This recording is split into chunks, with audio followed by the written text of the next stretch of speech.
Hello, everyone, and thank you very much for today to talk about the economic recovery, a subject which might have seemed, I think, slightly more straightforward a few weeks ago than perhaps it does today, as we stare into some pretty grim statistics on COVID infections and new thoughts about lockdowns.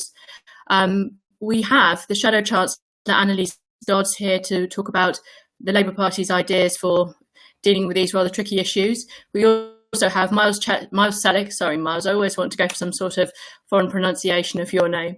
Miles Celic, Chief Executive of TheCityUK, the financial and professional services body which came up with a very detailed look at the economic projections for the economic damage that's going to be caused by the pandemic and how to deal with those problems. We have Adam Marshall here from the British Chambers of Commerce, and Rafael Behr, the political columnist from The Guardian. So, Anneliese, perhaps we could hear from you first. Thanks. Katherine, and thanks to everyone who's taking part in this session, and of course to the other speakers. It's really exciting to be on such an erudite panel. I should say that applies to the others and not myself, but really, really good to be here. I agree, Katherine. I think these are obviously very difficult times, and clearly many of us would have hoped that we would be in a different situation by now, but obviously we are still facing enormous public health challenges. And I think that's the first thing I want to stress. I've found very often, and I've been doing the media round this morning, as you'd anticipate, and still being asked, well, isn't now the time to focus on the economy and not on health? When we know actually they're so closely interlinked, even despite the impact of potentially additional lockdown measures. We know that confidence is absolutely critical to when people decide to make investment decisions, when businesses decide to invest in the UK or stay in the UK. We can't split one off against the other. So from Labour's perspective, the most important thing that we obviously must do is to get more of a grip on the public health crisis that we're facing. Very happy to answer any questions that people may have about our approach currently. We want to make sure that communication is clear.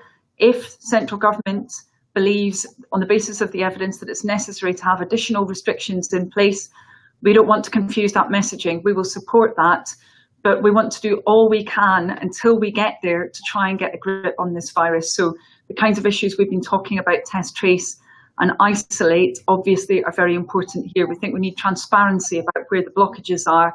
From a personal point of view, I'm relieved that we finally have some movement finally around support for those who are self-isolating, particularly low-income people, something I've pushed for months, finally recognised 2 days ago.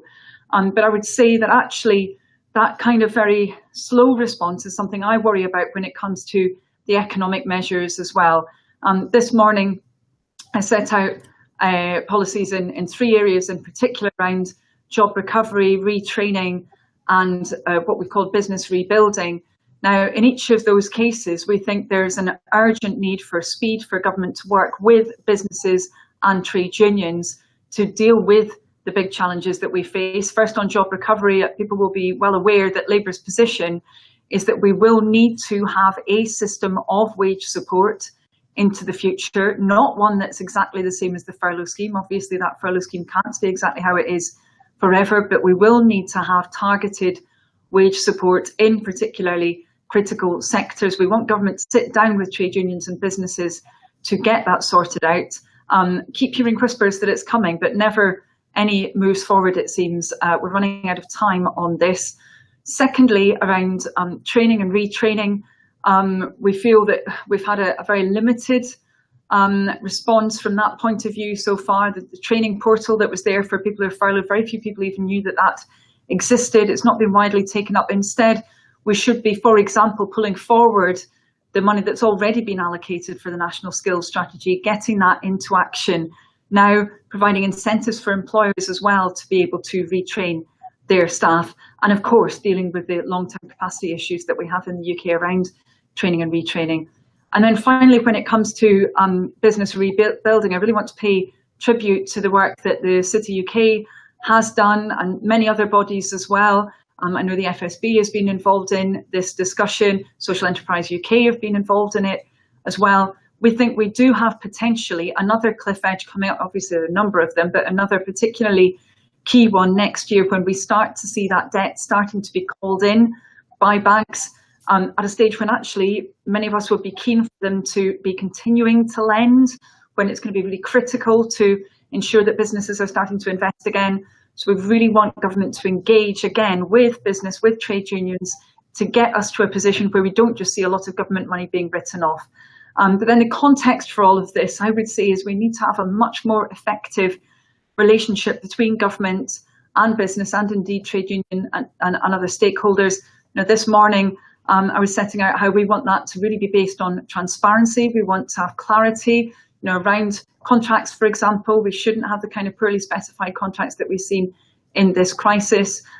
We need to also make sure that we are applying the kind of conditionality that many other countries are to public spending, especially around the net zero targets. And I think here, it's really pushing against an open door for many businesses who themselves have been leading actually a lot of that debate around the green recovery. Government's now got to start backing that and really start putting the emphasis on it and using its powers to push forward that green recovery. So I think that's in a nutshell what I would want to say now. Really looking forward to the discussion, Katherine. Thank you. Thank you very much, Anneliese. Miles, take it away. The City UK has really been on the front foot with some ideas. It doesn't seem that the Chancellor particularly loves them. What are your thoughts? So firstly, thanks very much for that, Katherine. Thanks also to Anneliese for her opening statement and her speech earlier, which I thought had a lot of very thoughtful, very interesting ideas in it, which would be great to explore both in this discussion and subsequently. I think the context to this, of course, as has already been alluded to in this, is the statement this morning, or the update on the medical situation. So I think what is very clear from a public policy perspective, from a public health perspective, from a business and economic recovery perspective, is that we are clearly moving into an upsurge on the virus, a second wave, if you like, and that is going to have implications in terms of this discussion and the sorts of policies that we're going to need to have in place. In terms of the reaction to the City UK proposals, we've been really encouraged by the reactions that we've had, both that's been, the comments that we've had from Anneliese this morning, from the Treasury Select Committee, in the engagements that we've had with backbench parliamentarians, the First Minister in Scotland, Welsh Government, Northern Irish Government, and so on. I think it is absolutely fair to say the Treasury is still grappling with this problem. I think this is something they are beginning to turn their attention to. I think there is definitely a question that Treasury is putting about the extent to which this may be this can be dealt with by the banks, as opposed to setting up a new body or new schemes to do this. And that is an ongoing dialogue that we're having, and we've been having that with Treasury since the very beginning, alongside other institutions such as the Bank of England and the FCA. I think what I would say to that is that there is quite clearly a major debt, unsustainable debt problem here. Our latest update of those figures put that at about 67 billion. The taxpayer is already on the hook for somewhere between 21, 22, 23 billion of that. So the question here is really twofold. So how do we ensure that we are not taking businesses that are viable, economically viable, and hobbling their recovery by having them basically having to struggle with debt repayments, as opposed to growing their way out of the economic crisis? And secondly, how do we minimize the demands on the taxpayer? Because ultimately banks will have a duty to reclaim this debt. So how can we be more thoughtful? How can we be more innovative? This is an important conversation, and I particularly want to thank Adam and his colleagues at BCC, the Federation of Small Businesses, and about 15 or 20 other business groups who've been working with us on this, because this is a major issue for small and medium enterprises up and down the country, with more than 1.5 million jobs potentially at risk. And that's in nobody's interests to see those companies go under. Thank you, Miles. Adam, let's turn to you. The latest on COVID this morning is obviously awful for everyone, but just a horrible, huge blow for small and medium-sized businesses. What would you like to see from professional services, financial services firms to really try and pull everyone out of this situation? Well, Katherine, thank you very much, and thank you to Miles and the team at TheCityUK for pulling this event together today.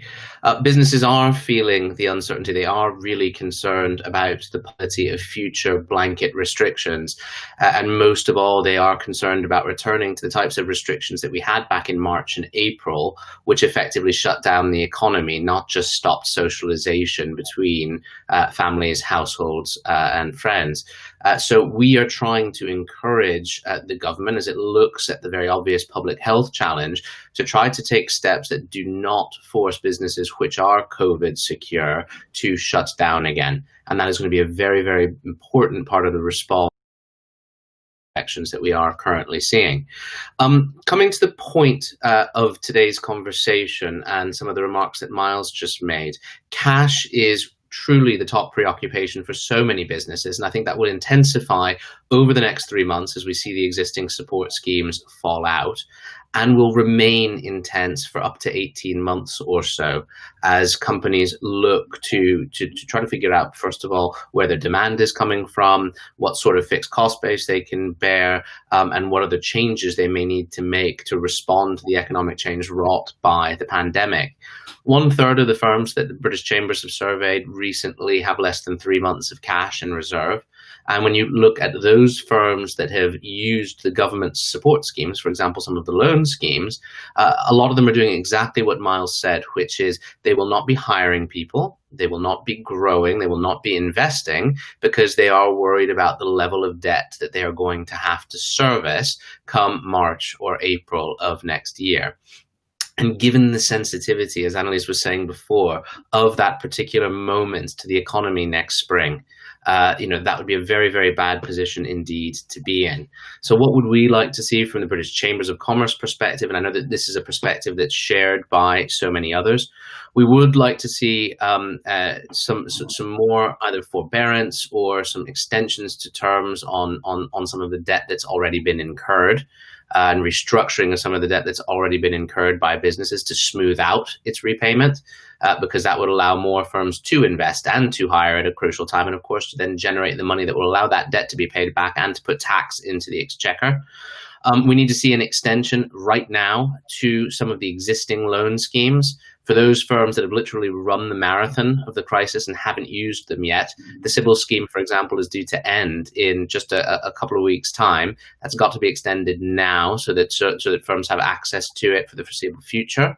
And we have to look at what else comes from that as well, because there is still going to have to be some support and some guarantees to make sure that we have enough working capital out there for businesses so that as they go through this incredibly uncertain period over the next 18 months, we don't see banks and other financial institutions shutting their doors again like they did in the wake of the 2008-2009 crisis.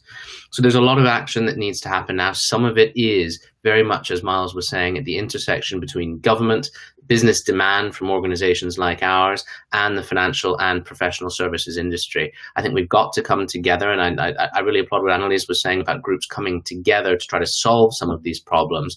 We can see that they're there, we can see that they're big, but we can prevent them from becoming a lot bigger still. Thanks, I look forward to the discussion.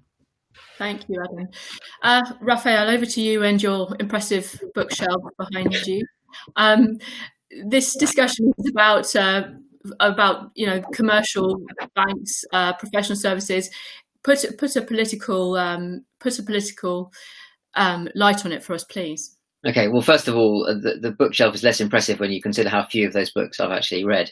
But anyway, no, I mean, it's interesting. Adam just mentioned there the financial crisis, 2007, 2008, and it is worth pointing out how unlike that this is in many respects. I mean, at a fundamental level, there were a lot of structural problems that were caused by essentially the financial sector, and it was all upstream of the economy, which then had massive consequences downstream. Well, there was a sort of feedback loop, but we understand the basic point. I was struck when you had record drops in GDP in the middle of this year. That obviously people were recording that and reporting it as a disaster.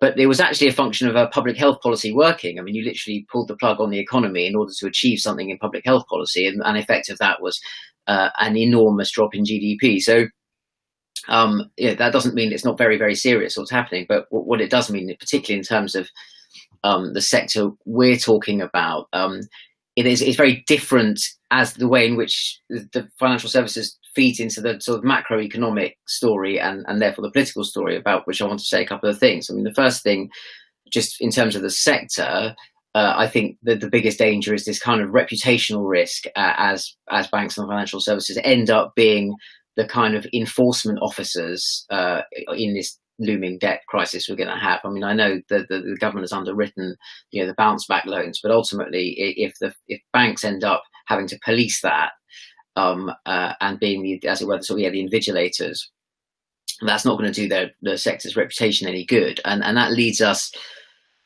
into this wider problem that we have going back sort of 10, 15 years, which is a perception of the total decoupling of financial services and the city in particular. I recognise that financial services aren't all in the City of London, but the decoupling from the rest of society and the original conception of financial services as the function that it has in a healthy market economy, which is sort of lubricating transactions and facilitating growth.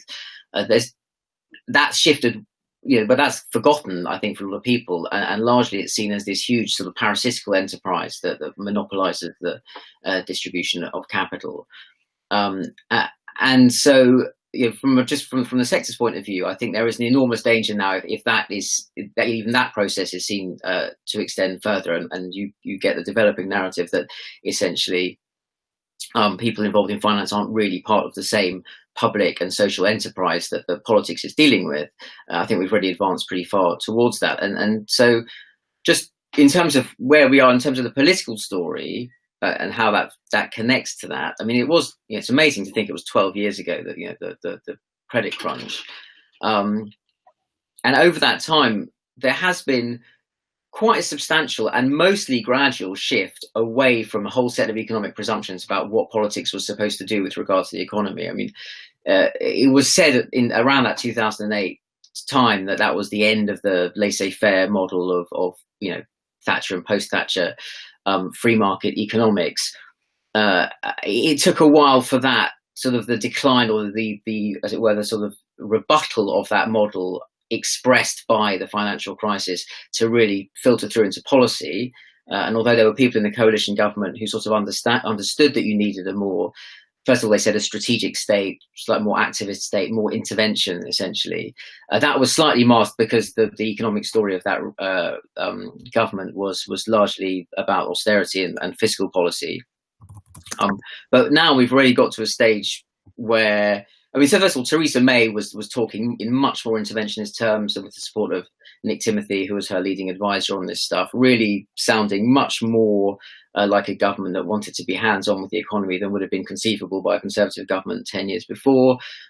Boris Johnson has sort of cited Michael Heseltine as his sort of economic inspiration, and the language of levelling up and the infrastructure investment. There is a sense that we are now in a new period of economic consensus on the basis that government has to be much more proactive and involved. And that's even before you got to February and March of this year, where essentially we ended up with a kind of a tabula rasa in economic policy. And Rishi Sunak demonstrated himself to be pretty flexible and imaginative, and doing things that it would have been inconceivable for a Conservative Chancellor to have done, really since 1980. And in that context, there are just two or three things I think are worth teasing out. One, I think there's an issue that the economic cycle and the political cycle are very badly misaligned now, particularly for this government. And by that, what I mean is, if you were Rishi Sunak and you didn't have this COVID crisis on, and you hadn't just more or less abandoned fiscal discipline for the purposes of dealing with the COVID emergency, you would very obviously wanting to raise taxes in the budget that's coming up. If you were looking at where we were in January, I think you needed to broaden the tax base. You'd announced that austerity was over, and it's right at the beginning of the cycle. You haven't got an election till 2024. In theory, but economically you can't possibly do that now. You certainly politically the Conservative Party wouldn't let you anyway. But actually, there are very good reasons why that would be the last thing you'd want to do in terms of putting a brake on demand. So the fiscal problem that this current government has is now, apart from just there being a deficit bigger than the one that George Osborne inherited in 2010. Creates a very, very serious political headache for this government. And then on top of that, you have this other problem, which is how you transition from economic policy based around dealing with an emergency to economic policy based around dealing with a chronic structural problem. And that's where we get into this issue of how you come off furlough, and how you deal with the taking hold sway to the British economy off life support, because in an ordinary sort of conventional downturn, you would have some element of, it's a horrible phrase, but the kind of creative destruction, where businesses that weren't necessarily going to survive are punished for not being resilient, and then other businesses come up, and that's how downturns kind of work. It might not be pretty, and a lot of people on the left kind of revile that whole function of the market, but that is how the economy has generally worked. And what you have now is a situation where it's almost impossible to distinguish what were sort of going to be zombie enterprises anyway that would never have survived, as it were, a kind of conventional downturn, but are on life support, and businesses that were entirely viable enterprises and should have been fine, but a bloody pandemic came along, and who could have foreseen that? And I think from a policy point of view, that is just an incredibly difficult thing now to distinguish between the emergency phase and the chronic phase. And then you wrap into that a sense, I think, that the Chancellor at the moment, although he has been very creative and imaginative, still I don't get the sense that he has fully taken on a totally new conceptual framework for what UK economic policy is going to look like in the next few years, not just in the next few months. So I'll stop talking now, but we basically have this situation now where literally the UK doesn't really have a macroeconomic policy. And it's operating in a context where everything we previously knew about macroeconomic policy had sort of been jettisoned for good economic and short-term political reasons in the last 18 months anyway, plus Brexit. So that's all quite interesting and potentially alarming. I would say there is an enormous opportunity there for Labour to write its own view on this tabula rasa, but luckily it's not my job to think of how they should do that. That's Anneliese's job. So I'll stop talking. That sounds like a formidable job to have, Anneliese. Just a reminder to everyone watching and listening today, if you do have a question, please pop it in the Q&A chat box, please. Anneliese, I'm going to take this rare opportunity. Usually I'm a journalist trying to struggle with lots of other journalists to ask a question, but I have all power right at this very minute. So may I ask you, you've talked about wanting to have a much more positive relationship with business. Apologies if I'm slightly mischaracterizing this, but I just wonder, some really sticky problems. One being, how would Labour deal with these sort of tens of billions of pounds of bad debts that the banks are going to hold? Are you open to the idea of potentially nationalising some of those loans as a way to sort of help the economy? And also some of your policies, which I'm sure a lot of people will have sympathy with, like trying to promote net zero and potentially, I suppose, help the regions. There's a sort of dangerous element of picking winners, I think some people might say, in those sorts of policies. About those points. Thanks. Thanks very much, Katherine. And I would say, Katherine, I'd love to be asked a question by you anytime, please. Very, very good ones of both there. I mean, first of all, around that question of debts, I mean, we do think that actually government needs to look at this and work with others to deal with it, because the reality is, as in fact some of the speakers before me set out, if we continue as we appear set to next year, it's quite likely that a lot of public support will have to be written off in any case. And not only will that public support have to be written off, but we will see many jobs being lost. We'll see people who've taken that step to create their own business, who've put, their whole life pretty much into their business some of the time. Once they've done that and they've failed, it's very, very difficult for people to build up the confidence and the ability to ever take that kind of a step again. So trying to avoid that kind of disruption, I think, is very important indeed. And we're calling on government to have a longer term perspective on this. I have to say, personally, I do see some ideological elements in this. I don't completely agree with Rafael's take that there isn't ideology around this. Maybe I'm putting words in his mouth, but I think that there's been an unwillingness perhaps to engage with some of those long-term issues because they would involve government involvement. But I think that's necessary now. And that, I guess, relates to your second question about picking winners. And you're absolutely right. That's what's been thrown back at Labour when we said that government needs to take a more strategic approach. But of course, this crisis has created losers. It's the first time that government has directly had to say to particular sectors of the economy that they must close. It's determined where there will be losers. And other countries have been strategic around this. I talk about it a lot, but I mean, aerospace is a case where we're in a situation where you compare what's happened in the UK to in France and Germany, and the lack of a strategic approach from the UK government is directly harming jobs in our country right now. So I think it is necessary to have that more strategic approach. If government's nervous about engaging in that way, then it should work with others. Like Adam was saying, it should work with others, with business associations, with trade unions. Let's work out the future. Yes, there are structural reasons why demand in particular will be reduced in some sectors into the future. There is going to be change, but we have to try where we can to make that a planned change that isn't destructive of economic capacity, because that destruction of economic capacity that's happening now, it's not a creative destruction. It's one that's sapping jobs and that's harming many communities where those jobs are highly concentrated, and it'll take a long time for them to start to climb out of that unless we deal with this now. Thank you, Anneliese. Miles, I guess it would be a dream for the banks, quite honestly, if they could have all these horrible loans taken away magically overnight. There's obviously lots of pain and suffering for the borrowers, but for the banks too, it's just going to be an awful nightmare. As Rafael mentioned, the crisis, the financial crisis, and the long-term impact on banks' reputations, that was one element to it, but indeed it was a lasting one. I mean, you can't really get away from the fact, can you, that it would be perceived as removing a problem from banks, which maybe lots of people out there might feel was wrong, and perhaps the banks should deal with that problem.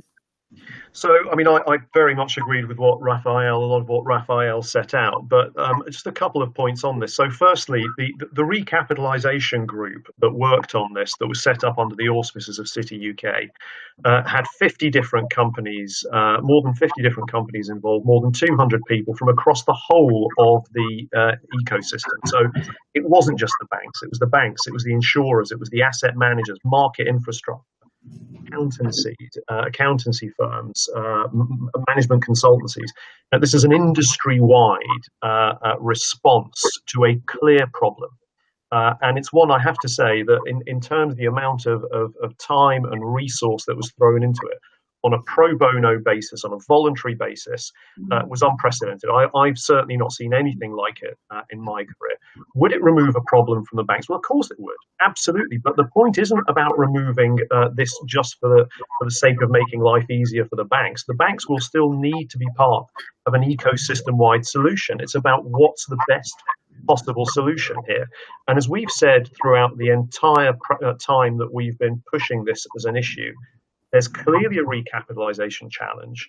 Here are some solutions, partly through a contingent tax liability scheme, partly through an arm's length body, partly through a variety of other options in a toolkit. But here are some solutions that the industry has put forward that allows you to minimise the damage and put in place a preparation for what is a problem that we know is coming. If somebody else comes up with a better way of doing this, we are all ears, we will get behind it, and we will put our shoulder to the wheel and support it. But the challenge here is, how do we deal with what will be a national economic problem? That's the starting point of all of these solutions. Yes, I must say, I take your point about the unprecedented nature, and actually remembering back to covering the crisis, I certainly think that this kind of proactive effort by lots of different firms across the city is a very, very different way in which they have approached it compared to the financial crisis, when it was a lot of kind of not our problem until, of course, it was too late. I mean, I wonder, Rafael, do you think there are signs that the business world, financial world in particular, has redeemed itself somewhat in a way it's kind of been quick and has sought to be on the front foot with this crisis, or how do you think politically they've played it? Well, to the extent I think they've been relatively discreet. Whether or not that's been effective or not is secondary. I think it's just there's not, as the sector just isn't on the front line of this particular crisis. I would agree that conceptually the awareness of not repeating what happened in 2007, 8, and 9 is obviously uppermost in a lot of people's minds. But bluntly speaking, I think most people haven't really, unless you're actually a business and you're dealing with what you're getting out of the support system. I doubt the financial services sector has been big on the radar. From when I've spoken to businesses, the main issue people have there is actually the sort of bureaucratic sort of retail end, dealing with government and trying to access the support, and that not rather than being particularly cross with the infrastructure, the financial infrastructure. Yeah, fair enough. Adam, I wonder, are you frustrated with the kind of reticence we've had from the Chancellor on extending various schemes? I mean, there's supposedly maybe an extension coming to the loan schemes, although only a short-term one. I mean, what would you like to see? Would you like to see those extended for longer? Would you like to see some sort of notion of what might come in the future about maybe targeted loans? I wonder what you might say to Anneliese about the different sectors. On the one hand, we may have sort of strategically important sectors like aerospace. On the other hand, we may have jobs like hospitality, which are, one can only imagine, absolutely coming back. But whether they're strategically important for the nation, I don't know. So certainly some people would say they are. What would you say? Thanks, Katherine. I think in terms of support, yes, we are frustrated that the government is taking a fairly short-term approach to it rather than setting down something which could be in place for the medium term to help firms get back on their feet. Any extension to the loan schemes that may come would be extremely welcome, but it is a sticking plaster rather than a longer-term fix. Let's start with the outcome we're trying to achieve. The outcome we're trying to achieve is that there's working capital and growth capital available for businesses. People like me will do anything in our power, and I know that Miles and colleagues in the city will also be looking at how you do anything in their power to get to that outcome. And I think a lot of what Anneliese has said this morning also points in that direction. You know exactly what the problem is going to be. You know what the solution could be. How do you actually take the steps that are necessary to bridge between the two? That's what we're all really here to do. So short-term extensions are fine, but a wait-and-see approach rather than one that sets out how support will be available on working capital and growth capital for the medium term would, I think, be a suboptimal solution. Katherine, to your question on support, I have to be really honest with you. This is a debate we are wrestling with hugely as a general business organization. We've got members in hospitality, tourism, and leisure, and we've got members in those aerospace or automotive or manufacturing supply chains that were literally built up in this country over decades with billions and billions of pounds worth of capital investment. It's really hard, I think, either for a government of the day or for the opposition or anyone else to make an easy call on which parts of the economy deserve support and which don't. The easiest place to start is to do things that can benefit all businesses. One example of that would be, if the furlough scheme is coming to an end, cut the jobs tax, employers' national insurance. You know, employers will have to take decisions on whether jobs are still viable, but don't make them pay another 14% on top to the revenue when they're trying to sustain the jobs in the first place.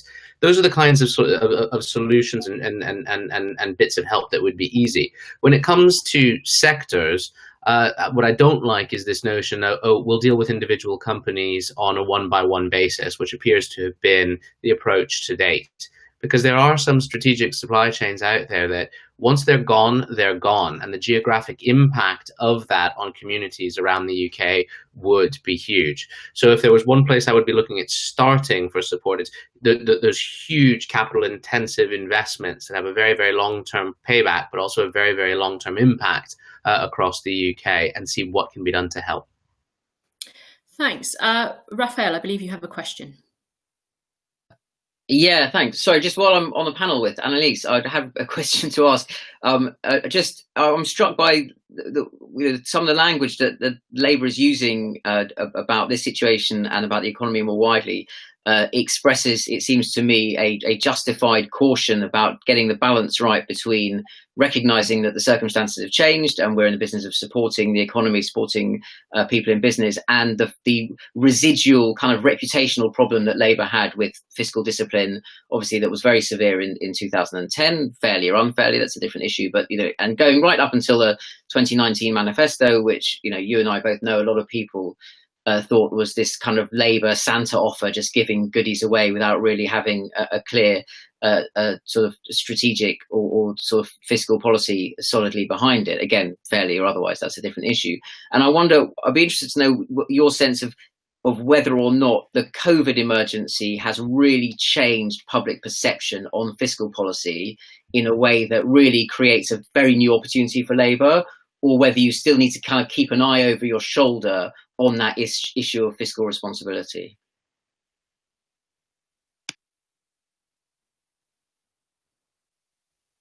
Oh, you also have to unmute your microphone, sorry. Oh, sorry, I think some kind person's doing it for me, and never leave me to do that kind of technical thing on my own. That would be a disaster. Yeah, I mean, I don't think we know actually where people are precisely in terms of their views around some of these issues. I think we do have a lot of opinion polling evidence around other matters, around, for example, people's ambitions around the climate crisis. It's changed quite markedly, actually, and that people do feel that we collectively can do much more around that challenge. I mean, I have to say, to me, quite a lot of the debate has been a rather frustrating one. I still, again, when I'm doing different media appearances, journalists will say to me, oh, would you just spend more? You just want to make the quantum of spending bigger, don't you? Isn't that what you want to do? And I have to say, well, actually, a lot of this is not about the quantum of spending. It's about whether it's directed where it's needed. And in fact, this morning, I was setting out areas where I think partly because government hasn't taken the right decisions early enough, it's ended up with quite a panicked response to the situation that it's got itself into. I would say personally, I feel that's the case for the job retention bonus, where obviously that's going to be applied to every company, regardless of whether they're still in trouble or not. So to me, this is about where that spending is targeted and whether it is going to be effective. And that means government getting its hands dirtier, for want of a better expression. It does mean doing that, working with others in order to get to a better solution, and actually grappling with some of those difficult questions. So that would be my start of a 10 on that question. Thanks, Anneliese. I wondered if I'd be very keen to know your views on working from home. I think, in a sense, obviously the way infections are going, the issues sort of receding in which cities are increasing get their people back into the office, and they had all sorts of reasons for. Then you hit this problem of whether people want to come in, whether they feel safe coming in, and actually in a fairly sort of grim way, ultimately question companies complicated questions around those sorts of liabilities. And I think companies felt they really wanted to see something on those sorts of. I wonder what are your views, and obviously appreciating that it may recede now, and we may all sort of make health and safety more of a priority, but it surely will come back. Is that directed at me? Okay, brilliant. Yeah, I mean, I very much recognise what you said there, Katherine. I'm afraid you were kind of coming in and out, at least on my system, but I think I got the gist of what you were asking about. When I've talked to businesses, in the overwhelming majority of cases, they're saying to me, well, we want to know how to do the best thing for our staff and our customers. And actually, in many cases, you're absolutely right. Employers were thinking, well, is it actually sensible for me to be requiring people to come in? When actually, from the point of view of productivity, there are different ways of people working at home and still ensuring that, good quality work is being done. And I think there was quite a peculiar view of the world of work, actually, which was being used with some of the kind of briefed out messages that we received, forgetting that, of course, people have got to be able to get into work somehow, and certainly in central London, central Manchester, many other places, suggesting people can just bike it or drive it is well off the mark. So I think we need to have a much more sophisticated discussion about this. I think we need to actually have much more long-term planning around some of these issues, which is inclusive, which is looking at, in particular, what some of those inner city areas are going to be faced with into the future. They are changing rapidly. Again, let's not have a really destructive, job-destroying change. Let's think about how these places can be made economically successful in the future. It's being described to me as a potentially kind of Detroit-style situation that you could have being created where city centres, denuded of much of their office workers, would really be challenged. Now, where is the leadership coming from to deal with that question? I think it can be there, actually. I've talked to a lot of the metro mayors, certainly the Labour side, a lot about this. What can be done to support those areas to make them really vibrant economic centres? But we need to be doing a lot of that planning now. Thanks, Anneliese, and sorry if I'm going in and out. I'll plough ahead. What would you like to see? What would you like to see on the policy front to help your members with this really difficult working from home versus getting people? Well, I think the single most important thing is clarity, consistency, and calmness of communication from governments at every level. And I don't just mean their UK government, I mean devolved nations, I mean local authorities and others, and with a very, very clear route map and decision points. So if X happens, we as a government will do Y. So you as a business have to think about Z. And that's been lacking literally throughout this process. And I think has caused not just frustration amongst businesses out there, but actual decisions, investment decisions, hiring decisions, etc., have been affected too. So anything that dents business confidence because of poor communication, I think has a longer term economic impact on so many companies. The other thing is that many businesses have felt that this go back to work messaging, which is what they've been hearing and receiving, has been rather insulting, because many have said that wherever we have been doing business, we have never worked harder in our lives. Our people have never done more, and we've never had a more honest and solid dialogue between employers and employees than we have at present.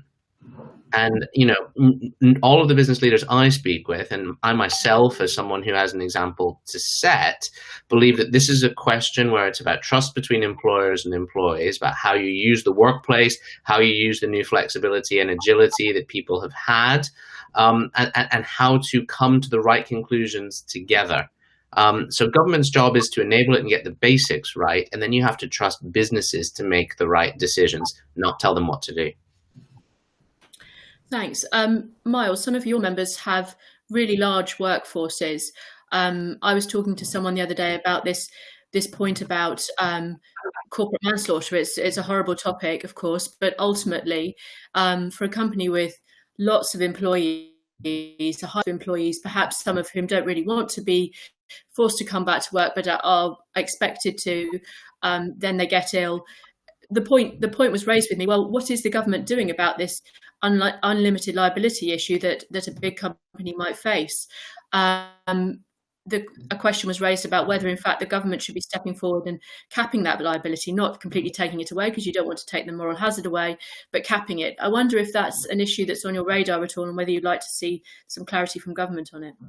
And indeed, what Labour... So I think...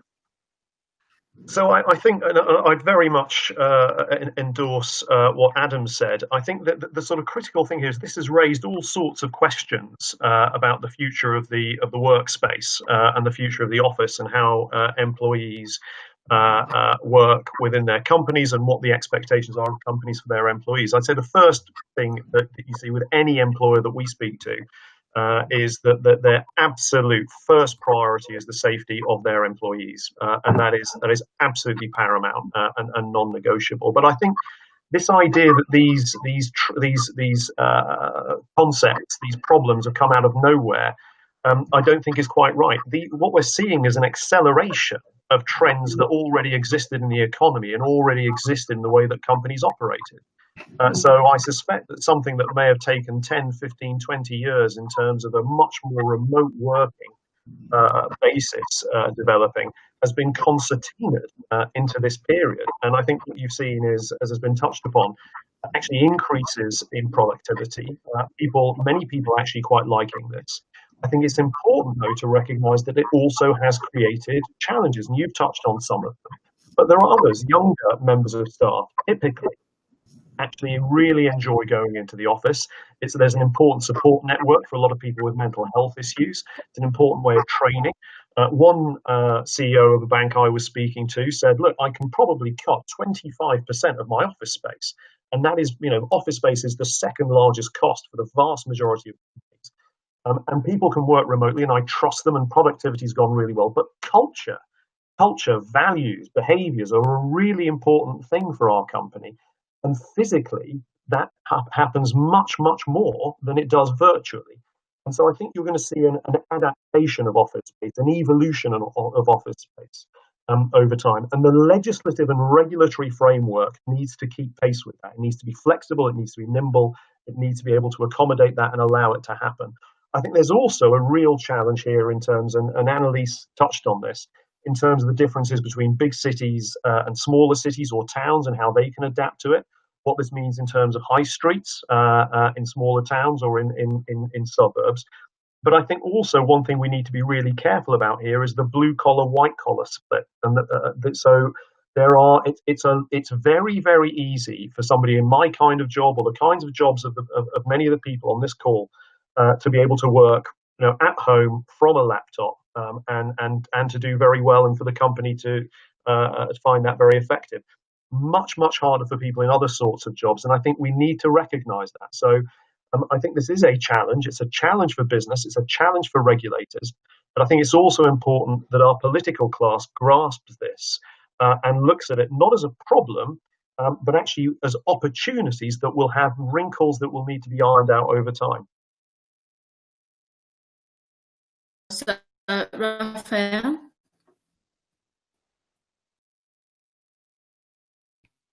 Right, managed to unmute myself. Yeah, I just first to just tack something on the end of what Miles said there. I think that's the important thing about the character of work that's done at home is vital here, because it is true that someone like me, I can sit here in my sort of home study and do my job most of the time over the phone.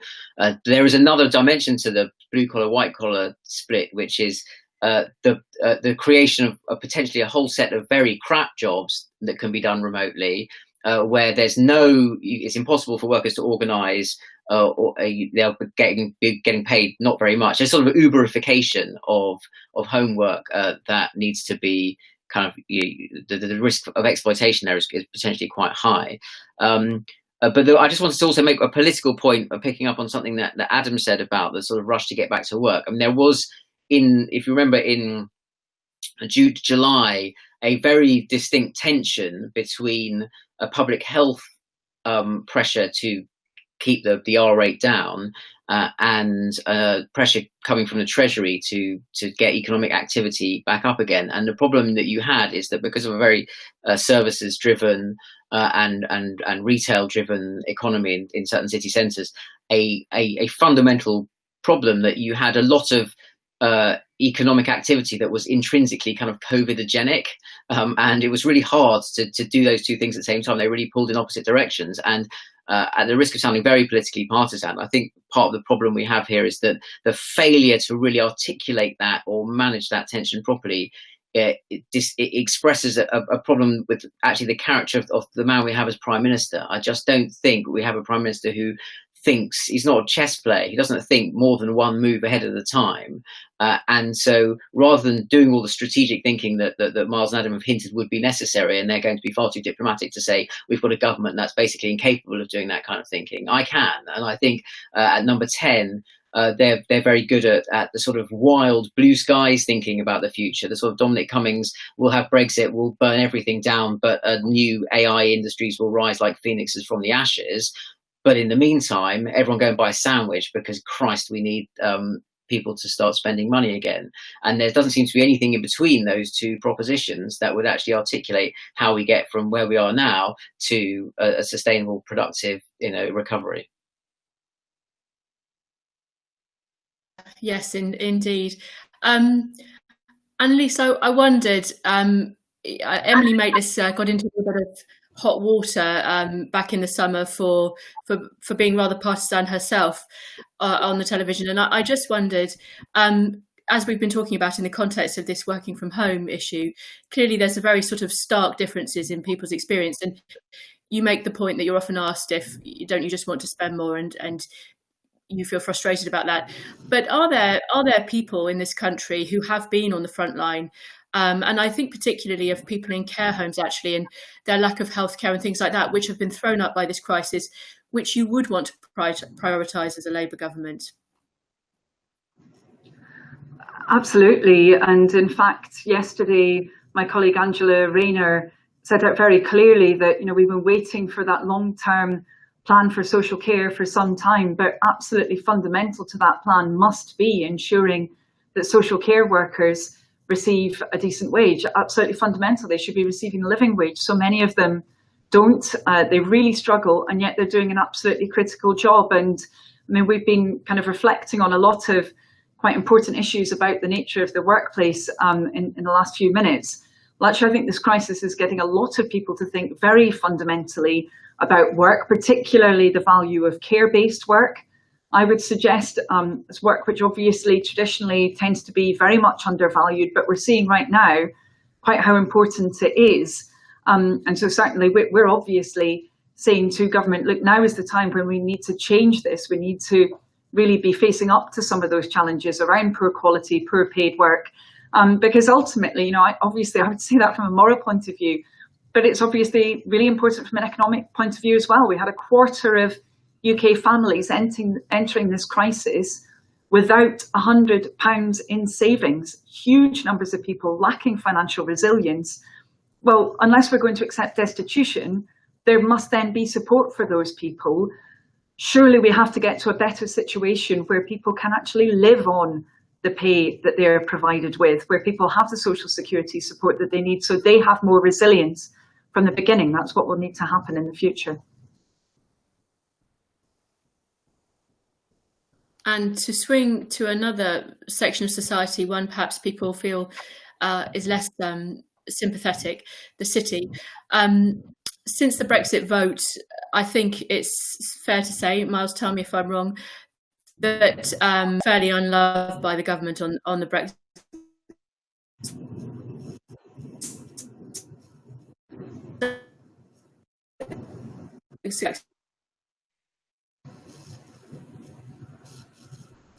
I'm not sure I caught all of that question, but I'm suspecting it was to what extent has the financial and professional services industry felt listened to on Brexit? Sorry, Katherine, you dipped in and out there. Can I assume that the question is to what extent we felt that the industry's issues have been seized in the Brexit negotiations? Sounds good. Yes, thanks. Brilliant, thank you. So the short answer is that on services generally, which is 80% of the UK economy and 70% of the EU economy, we have been the dog that hasn't barked in the negotiations when it comes to the way that the negotiations have been run. And that's not for lack of effort, either on the UK side or quite candidly on the European side. So firstly, the way that the Article 50 discussions were structured at the very start left services in essence out. And we've also then moved through the transition period into discussions where services just haven't yet featured on on the agenda, and that's incredibly frustrating, both for our industry here in the UK. And privately, we're told by our counterparts in other countries in the EU 27 that they have exactly the same problem. And it's not just in financial and professional services. As I say, it is across the services economy more broadly. So when you think about the shape of the European economy, when you think about the fact that we are being currently led by an administration that talks about future industries, many of which will be services based, many of which will be technology based, the importance of data, the importance of attracting really high quality people to the UK, training people in the UK to be able to participate and drive these future industries. It does feel that this has been the missing piece of the jigsaw. Now, we may end up in a situation where we will be able to rebuild this over time and develop MOUs and arrangements subsequently, but that will inevitably have a commercial impact, and the people ultimately who will pay that commercial impact will be customers on both sides of the Channel, or indeed Irish Sea. And Anneliese, I mean, my take, maybe others would disagree, is that both the May government and the Johnson government have not wanted to prioritise the city for various reasons. Other sectors seem to be more important, or certainly more popular from a political point of view. I wonder what you think. Do you think now there should be a sort of marked reprioritisation, and perhaps the city, with all its jobs and economic generation, should attract more importance in the negotiations? Well, I'm very well aware of the significance of jobs. I would say much beyond the city, actually, because the majority of financial and related professional services jobs are outside London. They're in parts of the UK where we really need to continue those jobs. And actually, I mean, obviously, around these Brexit negotiations, we've been saying to government, look, you promised you could conclude a deal that would protect jobs. Now you need to show that you can actually deliver that. But, you know, am I concerned about the way in which these negotiations have been going? Absolutely, I am. And I would say I'm also concerned about the future for financial and related professional services. When I've been sitting in those discussions around all the delegated legislation that needs to come through into the UK context, big mountains to climb to get that sorted out, which I know the industry's been working on, the regulator's been working on, but this will potentially be a very, very bumpy ride indeed. Thank you. And on that note about bumpy rides, I think we're wrapping up today. So thank you very much indeed to our panel, and thank you to everyone who has watched. Thanks. Thanks very much, Katherine.